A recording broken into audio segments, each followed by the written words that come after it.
আমি তো ওনার দাঁড়ান এত উত্তেজিত হেন না, এত উত্তেজিত হেন না। মাননীয় স্পিকার আমি বলছি এখনো মাননীয় সদস্যবৃন্দ, নিজেই বলছি মাননীয় আমি সদস্যবৃন্দ, বলছি যেটা তার কথা। আলোচনায় অংশগ্রহণ করবেন right honourable member mister Andalib Rahman. You are given 10 minutes time initially. Thank you. আপনাকে ধন্যবাদ মাননীয় স্পিকার। বিসমিল্লাহির রহমানির রহিম। আসসালামু আলাইকুম। মাননীয় স্পিকার, আমি গত সপ্তাহে লক্ষ্য করলাম আমাদের মাননীয় প্রতিমন্ত্রী বিদ্যুতের সংকট নিয়ে কথা বলার সময় আমাদের অমিত সাহেব একটা জায়গায় একটা ওয়ার্ড ইউজ করলো, ফ্যাসিস্টের অব্যবস্থাপনা। আমি মনে করি এটা অনেক সফট এবং মাইল্ড একটা ওয়ার্ড ব্যবহার করা হয়েছে। আওয়ামী লীগ আমলে কোনো অব্যবস্থাপনা হয় নাই বিদ্যুৎ খাতে। আওয়ামী লীগ আমলে হয়েছে লাগামহীন দুর্নীতি আর চুরি বিদ্যুৎ খাতে। আর্টিফিশিয়াল ক্রাইসিস ক্রিয়েট করা হয়েছে মাননীয় স্পিকার। গ্যাস উত্তোলন করা হয় নাই বাপেক্স দিয়ে, ফেয়ার করা হয়েছে তৌফিক এলাহি সাহেবকে দিয়ে, যেটা ছিল সম্পূর্ণ একটা ব্লাফ। তারপর কুইক রেন্টাল দিয়ে কুইক ডিস্ট্রয় করা দিয়ে হয়েছিল এই দেশকে, এবং সেই বোঝা আমরা এখনো বয়ে বেড়াচ্ছি।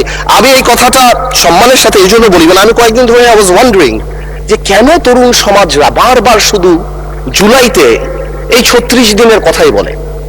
দেন আই রিয়েলাইজড যে আমরা 2008 থেকে গত 17 বছরের আওয়ামী লীগের অত্যাচারের কথা তাদের সাথে কানেক্ট করতে পারি নাই। আমার সামনে বসা মাননীয় সংসদ সদস্য আমার ভাই Nahid, Hasnat, they only 28 years of age। 18 বছর আগে তাদের 10 বছর বয়স ছিল। তারা শেয়ার মার্কেটের দরবেশের অত্যাচারে 30 লক্ষ লোকের ফকির হয়ে যাওয়ার কথা জানে না, জানলেও সেটা ফিল করে না। বিডিআর পিলখানার কথা ফিল করে না, হয়তো জানে। তারা হেফাজতের সময় আলেম ওলামাদের রাস্তায় কান ধরে উঠায়া বসার সে অপমানের কথা ফিল করে না। We couldn't connect to them. তারা হয়তো শুনেছে, তারা জানে না এই পার্লামেন্টকে কিভাবে নষ্ট করা হয়েছিল। ইয়াবাবদি, who is a Pablo Escobar, সবচেয়ে বড় ড্রাগ লর্ড এই দেশের, তাকে এখানে বসানো হয়েছিল। মমতাজকে বসানো হয়েছিল। তৎকালীন রাষ্ট্রপ্রধানকে এখানে বসে হযরত উমরের সাথে তুলনা করা দেওয়া হয়েছিল। প্লিজ, হযরত উমরের সাথে তুলনা করে দেওয়া হয়েছিল। এখানে বসে তৎকালীন রাষ্ট্রপ্রধানকে হযরত উপাধি দেওয়া হয়েছিল, পীর আউলিয়া দেওয়া হয়েছিল। আপনি এখানে বসা, যদি মেজর হাফিজ সাহেব থাকতো আমি বলতাম 2009 সালে আমি ওরা বাই ইলেকশন করতে গিয়েছিলাম, ধানের শীষের ভোট দেওয়ার জন্য এক কর্মীর বুড়া আঙ্গুল কেটে দেওয়া হয়েছিল। এই জিনিসগুলি আমরা কানেক্ট করতে পারি না, আমরা ইয়াং জেনারেশনকে পৌঁছাতে পারি না।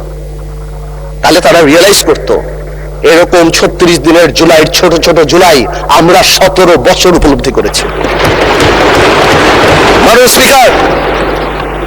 স্পিকার, গেল সংসদের কথা, জুডিশিয়ারির কথা ইমাজিন করেন।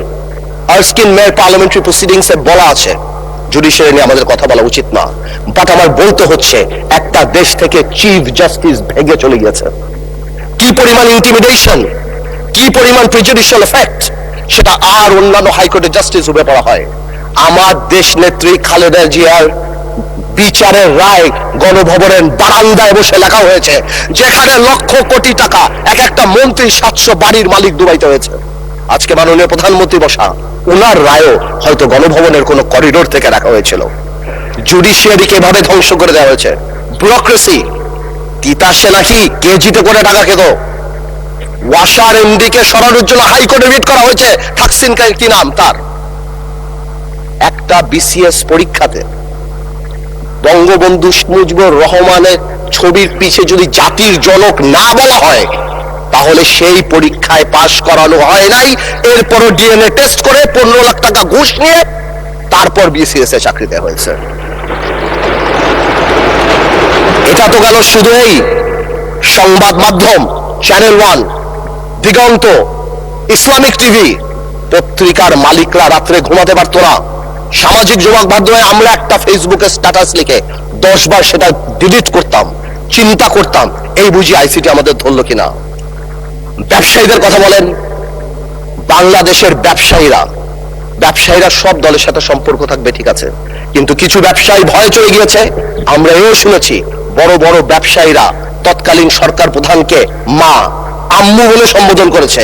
কেউ কবিতা বলেছে, তুমি আমার প্রথম, তুমি আমার দ্বিতীয়। আপনারা শুনেন নাই? আমরা শুনেছি। হাউ ডিসগাস্টিং একটা দেশের সিস্টেম, কিভাবে শিক্ষা মন্ত্রণালয়। আপনি চিন্তা করেন, আপনি যদি if you go to YouTube and search I am GPA 5, আপনি লক্ষ লক্ষ ছেলেপেলেরা জিপিএ 5 পেয়েছে যারা বলতে পারে না ইংরেজিতে যে আই অ্যাম জিপিএ 5। এরা যদি বিদেশে যায় মাননীয় স্পিকার, এদেরকে শো ইউর পাসপোর্ট বললে এরা পাসপোর্ট বুকে নিয়ে শুয়ে পড়বে মাননীয় স্পিকার। আমি এই কথাগুলি কেন বললাম মাননীয় স্পিকার?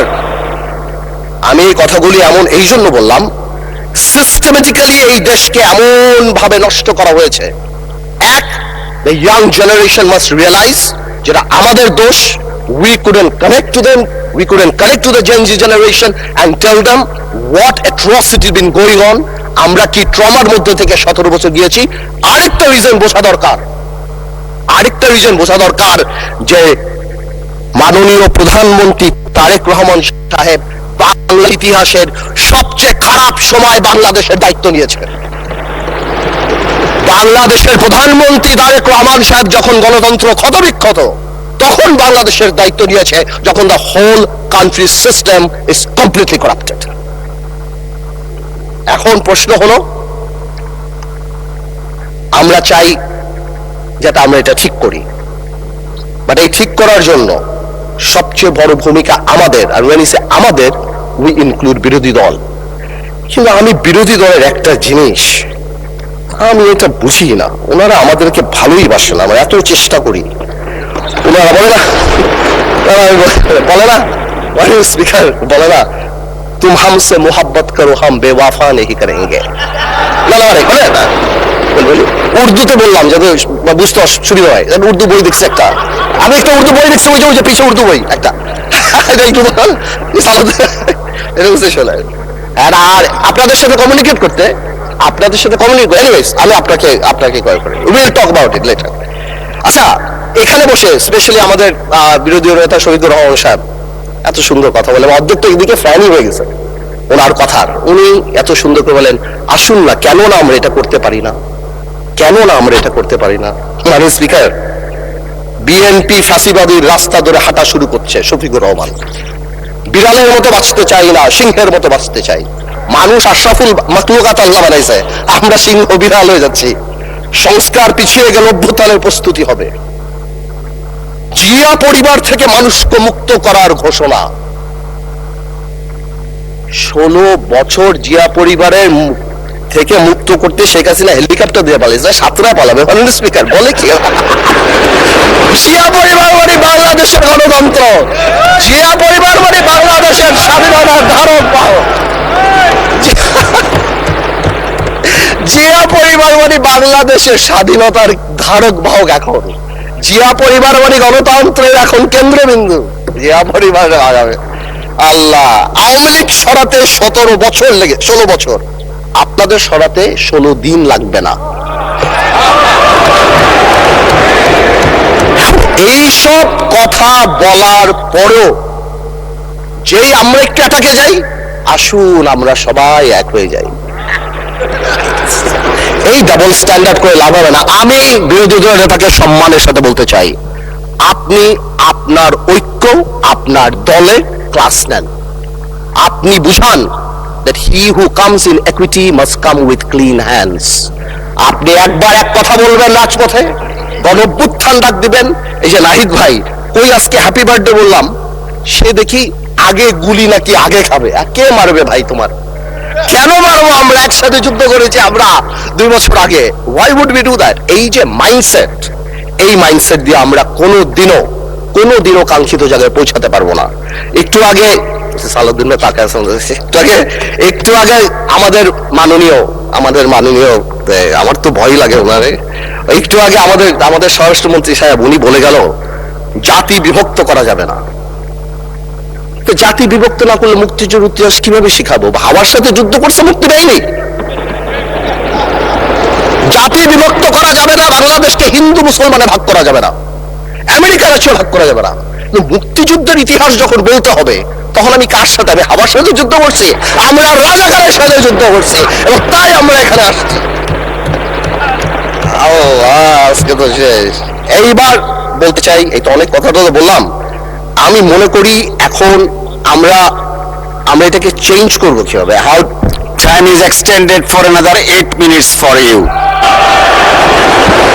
আমি আর আপনি কলিগ মাননীয় স্পিকার, একসাথে পড়াইছি, একসাথে কত কফি খাওয়াইছি আপনারে, এই জন্যই তো 8 মিনিট দিলাম extra. Anyways, thank you, man. It's much obliged. First, we need to change the political culture, and we have seen that our honorable Prime Minister started that. Political gesture change করতে হবে। আপনাদের বাড়ি গিয়েছেন, আপনারা করেছেন, নাহিদ সাহেবের বাড়ি গিয়েছেন, এটা রুট লেভেলে নিয়ে যেতে হবে। আমাদের গ্রামাঞ্চলে যেখানেই আমরা যাই সেখানে এই পলিটিক্যাল কালচার নিয়ে যেতে হবে। সেকেন্ড, ফাউন্ডেশন অফ পলিটিক্স, জেনারেশনকে আমরা যে যার মতো ইতিহাস শিখিয়েছি, এই একটা জায়গায় আমাদের আসতে হবে। আমাদের সরোয়ার্দী সাহেব থেকে আরম্ভ করে, ভাসানী সাহেব থেকে আরম্ভ করে, শেরবাংলা কে ফৌজক সাহেব থেকে আরম্ভ করে, বীর শ্রেষ্ঠ, যেটা আমরা অলরেডি দেখতে পাচ্ছি, and thanks to the prime minister, because আমরা সব জায়গায় দেখতে পাচ্ছি, এই রেকগনিশন গুলি জেনুইনলি সামনের দিকে নিয়ে যেতে হবে। আনফরচুনেটলি আজকে আমরা আমাদের ইয়াং জেনারেশন, আপনি জিজ্ঞেস করেন কয়জন 7টা বীরশ্রেষ্ঠর নাম জানে, অথচ অনেক আনইম্পর্টেন্ট লোকদের নাম জানে, অনেক আনইম্পর্টেন্ট সেলিব্রিটিদের নাম জানে। তাদেরকে রিয়েলাইজ করতে হবে এই সব লোকেরা সেলিব্রিটি না, দেশের জন্য যারা জীবন দিয়েছে, they are the true celebrity of the country. এবং ফাউন্ডেশন অফ পলিটিক্স মানে যখন আমরা 71 নিয়ে কথা বলবো, এটা তো খুবই ইম্পর্টেন্ট, যেটা আমি কারেক্টলি বললাম যে 71-এর ইতিহাস যেমন জানতে হবে এবং 71-কে জেনারেলাইজ করা যাবে না। Of course we respect 1947, of course we respect 1952, but 1971 is different. 52 আমাদের অর্জন, 71 আমাদের অর্জন, আমাদের আবেগ, আমাদের গৌরব, আমাদের অস্তিত্ব। এটার সাথে কারোই করা যাবে না। I am sorry to say, 71 যখনই আসবে তখন আমার ভাইদের সেই সময়কার ভূমিকার কথা আসবে, and unfortunately they have to live with this stigma rest of the life. এটাকে আপনি সরাতে পারবেন না। এটা মনে আছে আমার, বেসি হ্যাডক নামে কি একজন ছিল আপনার, উনি 1936-এ মনে হয় চার্চিলকে বলেছিল, চার্চিল একটু ড্রাঙ্ক ছিল আর কি, বলেছিল ইউ আর ড্রাঙ্ক পার্লামেন্টে। চার্চিল ঘুরে বলেছিল I am drunk, tomorrow I can be sober, but you are ugly and you shall remain ugly. তো আমরা মাঝে মাঝে একটা লাইন ক্রস করি, কালকে হয়তো ভালো হয়ে যাব, কিন্তু আপনারা যা ছিলেন তা থাকবেন, তাই থাকবেন। এটা বাস্তব, এটাকে মেনে নেওয়াই ভালো। 47, 52 আর 71 এক না, প্রত্যেকটারই বিউটি আলাদা। আরেকটা জিনিস ভেরি ইম্পর্টেন্ট, এটা নির্বাচন আগে মাননীয় প্রধানমন্ত্রী অনেকবার বলেছিল, জনগণ, এটা খুব important. We have realise this time যে আমাদের কর্মী কত এক একটা এলাকায় 10,000, 15,000, 20,000, কিন্তু জনগণ 4 lakh, 4.5 lakh vote. Something is wrong, half of the people are not voting, something is wrong, we couldn't connect, আমরা তাদের আনতে পারছি না। সুতরাং আমি মনে করি আগামীতে আমাদের সবারই জনগণ ভিত্তিক সংগঠন করা উচিত। প্রত্যেকটা ইউনিয়ন থেকে ইউনিয়নের অ্যাডভাইজরি কমিটি করে তাদের আমাদের প্রত্যক্ষ রাজনীতির সাথে আনা উচিত। এবং যদি সম্ভব হয়, এটা আমার তরফ থেকে শুধু, আপার হাউস হচ্ছে আমাদের সবচেয়ে বেশি ফরেন কারেন্সি আসে গার্মেন্টস থেকে, বিদেশি থেকে, সেখান থেকেও গার্মেন্টসের বোনদেরকে যদি কোনোভাবে আপার হাউসে রাখা যায়, সো দ্যাট তাদের কথা আমরা শুনতে পারি, অথবা প্রবাসী কথায় যদি 2-1 রাখা হয়, আমার মনে হয় ডাইরেক্টলি তাদের সাথে আমাদের কানেক্টিভিটিটা হবে। It is just my opinion, আমার বলার জন্য। আরেকটা জিনিস আছে, এটা একটা আরেকটা ইম্পর্টেন্ট জিনিস, সময় তো চলে যাচ্ছে, বেশি সময় নেওয়া যাবে না। আর সামাজিক লিডারশিপ ইজ ভেরি ইম্পর্টেন্ট। সমাজ এখন সাংঘাতিকভাবে বিভক্ত। আপনি ভোট দিতে যাবেন, কোনো বাড়িতে ঢুকবেন, বাবা সারাদিন নামাজ পড়ছেন, অথবা বাবা সারাদিন কাজ করছেন, তার ওয়াইফ সারাদিন নামাজ পড়ছেন, ছেলে একটা টিকটক করে, মেয়ে একটা কোরিয়ান অ্যাক্টর হতে যায়। উই নিড সোশ্যাল লিডারশিপ, এবং এটাকে একটা বন্ধনে আনার জন্য the only thing is religion আর কালচার। আমরা মডার্নাইজেশন, গ্লোবালাইজেশনের নাম করে আমাদের রুট, আমাদের ধর্ম থেকে অনেক দূরে সরে গিয়েছি। আমাদের ধর্মে আর কালচারে ফেরত আসতে হবে যদি সমাজকে বাঁচাতে হয়। সুতরাং আমরা যারা এখানে আছি, তাদের পলিটিক্যাল লিডার হওয়ার পাশাপাশিও প্রত্যেকেরই সামাজিক লিডারের ভূমিকায় যেতে হবে। বেশি সময় নাই, আমি খালি এতটুকু বলবো, আমাদের দেশে আমরা যারা আছি, আমাদের মাননীয় প্রধানমন্ত্রী আমল থেকে ক্যাবিনেট বাড়ানোর জন্য, আমি শুনেছিলাম এখানে শিক্ষামন্ত্রী ছিলেন, একবার বলেছিলেন বিভিন্ন ল্যাঙ্গুয়েজের কোর্স করানো হবে। আমি মনে করি একটা স্কুল অফ গাইডেন্সও থাকা উচিত। উই ল্যাক হিরোজ, আমরা তাদেরকে হিরো বানাবো। প্রায় আমরা হযরত মুহাম্মদ সাল্লাল্লাহু আলাইহি ওয়াসাল্লামের কথা বলি, আমাদের মুশকিলে, আমাদের রাজনৈতিক মুশকিলে আমরা যদি পৃথিবীর সর্বশ্রেষ্ঠ মানব নবী করিম সাল্লাল্লাহু আলাইহি ওয়াসাল্লামকেই ফলো করি, চার খলিফাই করি, সমাধানের সাথে সাথে একটা ডিভাইন ব্লেসিং আমাদের থাকবে ইনশাআল্লাহ, এবং আল্লাহ তাআলা আমাদেরকে কোনোদিনও বিপদের দিকে নিতে দিবে না। শেষ কথা একটা বলে যাই, অনেকেই আওয়ামী লীগ নিয়ে কথা বলে, আওয়ামী লীগের ফিরে আসা নিয়ে কথা বলে। আমি একটা কথা আওয়ামী লীগ নিয়ে পরিষ্কার বলে দিতে চাই, জুলাইকে অস্বীকার করে বাংলাদেশে রাজনীতি করার কোনো সুযোগ নাই। জুলাইকে জঙ্গি আখ্যা দিয়ে বাংলাদেশে রাজনীতি করার কোনো সুযোগ নাই, এবং এই বিচার না হওয়া পর্যন্ত বাংলাদেশে রাজনীতি করার কোনো সুযোগ নাই। মাননীয় স্পিকার, যে ইনস্টিটিউশনগুলি আমাদের ধ্বংস হয়েছে, বিশেষ করে আমি মাননীয় প্রধানমন্ত্রী, আমাদের ফরেন মিনিস্টার সবাইকে বলবো, বাংলাদেশ হ্যাজ আ টেইন্টেড, আমি বলবো টেইন্টেড রেপুটেশন। গত সরকারের সময় আমরা স্যাংশন পেয়েছি, স্যাংশন বিদেশের মাটিতে, কিন্তু আমাদের জন্য অত্যন্ত লজ্জাজনক। আমি আমার তরফ থেকে বলবো, এই র্যাবের প্রতি স্যাংশন, অর্থনৈতিকভাবে যে জিনিসগুলি হয়েছে, যেভাবে আল জাজিরাতে আমাদের রেপুটেশন, আমাদের ব্যাংক লুট থেকে আরম্ভ করে and all Sheikh Hasina's man, এবং তারপর যেভাবে একটা মন্ত্রী 700 বাড়ি, আমার মনে হয় এই জিনিসগুলিকে আমাদের রিকভার করার জন্য আমাদের এনাফ কাজ করা উচিত। এবং যদি সম্ভব হয় মাননীয় স্পিকার, একটা ইকোনমিক ট্রিজন আইন পাশ করা উচিত, যে ভবিষ্যতে যাদের কর্মকাণ্ডের জন্য বিশ্ব পরিমণ্ডলে বাংলাদেশের অর্থনৈতিক রেপুটেশন নষ্ট হয়, তারা জানি দেশদ্রোহী হিসাবে বিবেচিত হয়। আমি 1 মিনিট আগে ছেড়ে দিলাম। মাননীয় স্পিকার, আপনাকে অনেক অনেক ধন্যবাদ। আপনাকে অসংখ্য ধন্যবাদ মাননীয় সদস্য। ইয়েস, মাননীয় বিরোধী দলীয় নেতা। পড়ছি মুসিবতে মাননীয় স্পিকার, সবাই আমাকে খুব ভালোবাসে, তো এই জন্য আমাকে নিয়ে কসলায় সবাই। আলহামদুলিল্লাহ, আমাদের ব্যারিস্টার পার্থ সাহেব, আমি শুনেছি উনি খুব ভালো ডিবেট করতেন, উনি প্রচুর ম্যাটেরিয়ালস নিয়ে এসেছেন। তো কিছু উনি সঠিক চালান দিয়েছেন, আবার কিছু একটু বেঠিক চালান দিয়েছেন। আগের দিনও এরকম একটু বক্তব্য পরে আমি পার্সোনালি ওনার দৃষ্টি আকর্ষণ করেছিলাম। উনি কার নামে কোট করেছেন আমি ঠিক বুঝতে পারি নাই, কিন্তু ফাইলটা শুরু করেছেন আমার নামে। উনি বলেছেন যে আমি জিয়া পরিবারকে, মানে নো আপনি মেনশন করেন না, লেট মি সে যে জিয়া পরিবারকে আমি নিশ্চিহ্ন বা এটা হাবিজাবি করতে বলেছি। I am giving challenge, where, when, how, you have to clarify.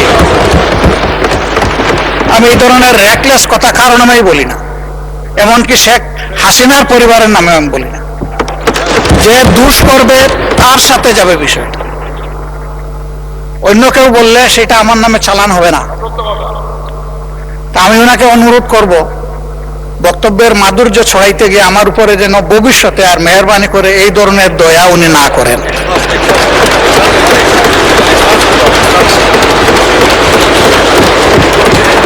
আমাকে এত ভালোবেসে সবকিছু আমার নামে চালান দিলে আমি বুঝাবুঝে বহন করতেও পারক। ধন্যবাদ মাননীয় সদস্য, ধন্যবাদ মাননীয় speaker.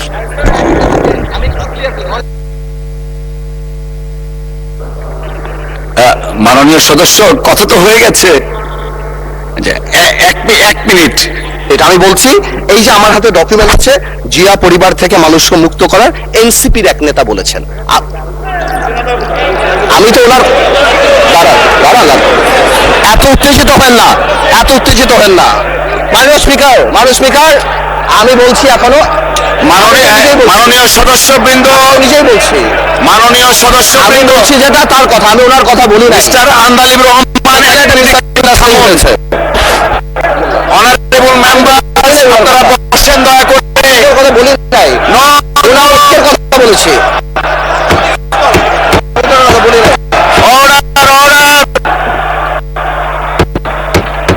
Honourable member, Honorable member on my left side, please take your seat. Honorable members on my left side, please take your seat.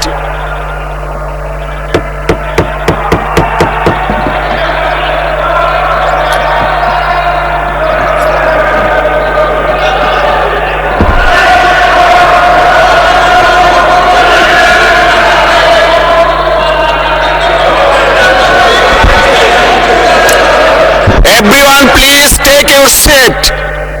Everyone please take your seat. Honorable বিরোধী দলের নেতা আপনি বসুন দয়া করে, আপনি বসুন প্লিজ, দয়া করে বসুন আপনি। Please allow the speaker to speak. Please allow the speaker to speak. Honorable বিরোধী দলের নেতা আপনি বসুন দয়া করে, আপনি একটু বসবেন, তারপরে of course we need your help, but আপনাকে এখন একটু বসতে হবে, আমি কিছু কথা বলবো প্লিজ।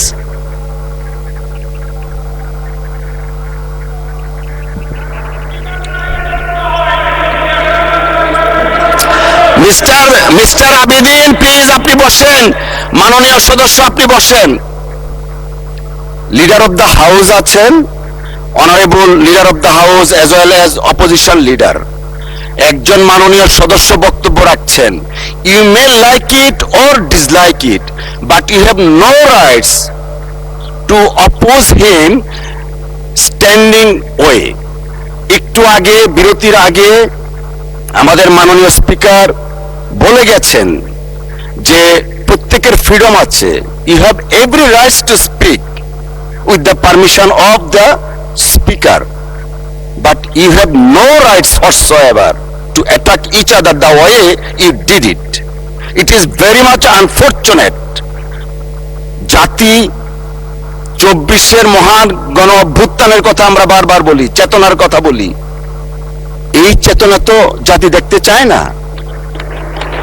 প্লিজ মাননীয় সদস্য আপনি আপনার বক্তব্য 1 মিনিটের মধ্যে শেষ করবেন, তারপর বিরোধী দলের নেতা কি বলতে চাচ্ছেন আমরা সেটা শুনবো প্লিজ। মানে স্পিকার আপনাকে ধন্যবাদ। মানে স্পিকার আমি হয়তো আমরা তো এখানে 1 বছরের জন্য আসি নাই, অনেক সময়ের জন্য আসি, আমরা একসাথে রাজনীতি করি। আমি হয়তো ওনার নাম দিয়ে বিরোধী দলের নেতা, যেহেতু ওনাকে লায়াবিলিটি, যেহেতু উনি 11 দলের নেতা, ওনার নাম বলেই আমি স্টার্ট করেছি, বাট এই ক্লিপগুলিতে আরো অন্যান্য কথা আছে, তো এই জন্য আমি এক্সপ্লেন করি নাই। কোনো মিসআন্ডারস্ট্যান্ডিং থাকলে আই হ্যাভ নো প্রবলেম, কিন্তু আমার ওনাকে অ্যাকিউজ করে যেটা না, বিকজ আমি তো ডকুমেন্ট নিয়ে কথা বলছি, there has been a misunderstanding, হ্যাঁ এটা খুব সিম্পল ব্যাপার, এর বাইরে আর কিছুই না। আমার ওনাকে এখানে অ্যাকিউজ করার, আজকে ডিজিটালাইজেশনের সময় এটা সম্ভব না, আমি যদি মিথ্যা কিছু বলি তাহলে এটা নর্মালি বের হয়ে যাবে। আর আমার এখানে অনেক কিছু বলার আছে যেটা আমি আগামীতে বলবো, আজকের অ্যাটিটিউড দেখার পরে আমার মিথ্যা বলার দরকার নাই। জামাত ইসলামীকে নিয়ে সারা দিন বলতে পারবো ইনশাআল্লাহ, আপনি খালি সময় দেন। ধন্যবাদ মাননীয় সদস্য।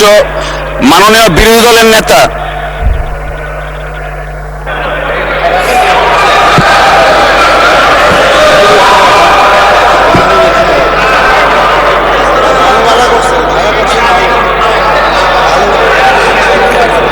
মাননীয় স্পিকার আপনাকে ধন্যবাদ। না, আমি বেশি কিছু বলার জন্য দাঁড়াইনি, আমি শুধু এটা বলেছি যে এই ফ্লোরে দাঁড়িয়ে যখন কোনো ডকুমেন্ট হাতে নিয়ে আমরা কোনো রেফারেন্স দেব, that should be clear and appropriate. তাইলে তো আর কোনো সমস্যা হয় না, তখন তার কারো চ্যালেঞ্জ করার থাকলে সে করবে, আর অ্যাডমিট করার হলে তাও করবে, অসুবিধা নাই। কিন্তু যদি কনফিউজিং ওয়েতে আমরা এটা সামনে প্রেজেন্ট করি তাহলে তো প্রবলেম ক্রিয়েট হবে। আমি ওনাকে এবং সবাইকে, আমাকে সহ সবাইকে অনুরোধ, ডকুমেন্টেড কোনো কিছু এখানে যদি কেউ রেফারেন্স দিয়ে এক্সপ্রেস করেন, that should be very specified. Thank you মাননীয়। থ্যাংক ইউ মাননীয় বিরোধী দলীয় নেতা।